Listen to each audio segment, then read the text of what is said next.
I just want to say before we leave this, to me, the greatest play in college football history, I think when you see something that's always on a top 5 list, even if it's in Utah and some guy that doesn't give a shit about the rivalry, that lends credibility to it. As biased as we can acknowledge that we are, and I think even, with your own ties to it, even though it was devastating in the moment, I think it's objectively, I mean, is that crazy? Like, that's one of the 3 best, right?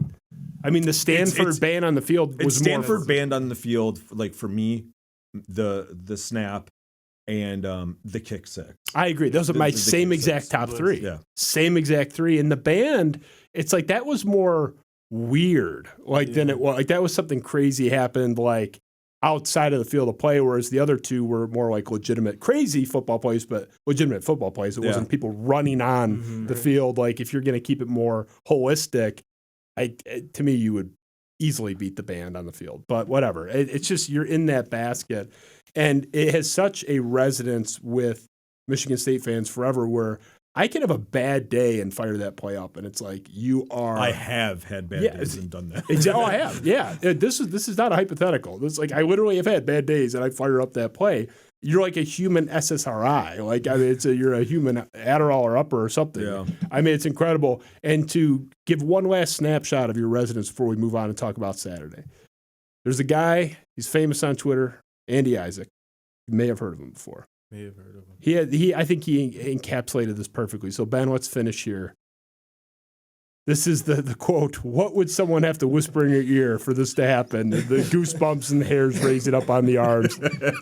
Isaac says, whoa, he has trouble with the snap. That's what gets Isaac tickled. Every time I, even if you, hear it in the background, you just hear, is it McDonough?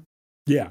John Every McDonough, time you hear the crack in his voice, it really does. It kind of just gives me I'm with you. A little different, man. It's such a good feeling. He nailed that accidentally with the cracking, which was obviously not purposeful, but purposefully in that he shut the hell up and let the crowd do the talking for 20 seconds after.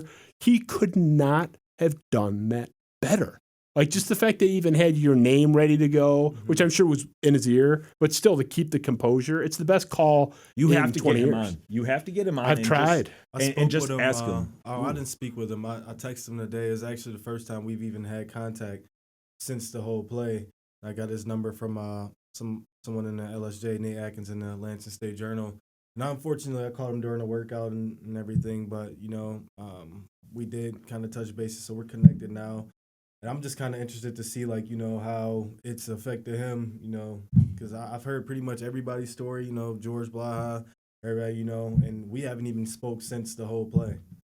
It's a vital cog in the piece and how it's resonated. Yeah. I think if it's like, Joe Buck doing kind of a straight arrow, like straight man, like, oh, catch by Tyree, first down giant, it wouldn't ruin it, and I was at the game, and it wouldn't have affected me at all, but the rewatching of it, and for those at home, the watching of it, it would not have the same effect if he didn't do such a good job. The punter seems to have mishandled the snap. Yeah, right. Joe Buck just putting you to sleep, and then you'd have Gus Johnson. I know Gus Johnson's really polarizing. Some people absolutely love him. I don't hate Gus Johnson, but it's a little too far. But I can hear what's up? He goes a little too far. Well, that's what I was gonna say. I can feel him trying. It's I know you're trying. You're playing to the Twitter people that like this over the top shit. The McDonough thing was so organic. I mean, no one's intentionally cracking their voice. It sounded like me in 13 years old in choir. His whoa was, I think, a projection of everyone watching the game, because nobody expected. Even if the punter drops it, you don't expect it to drop into somebody's hand right afterwards. And I think that's what the whoa is like. Oh my God! I can't believe that just happened. It just came out of him. It was an actual reaction, verbalized.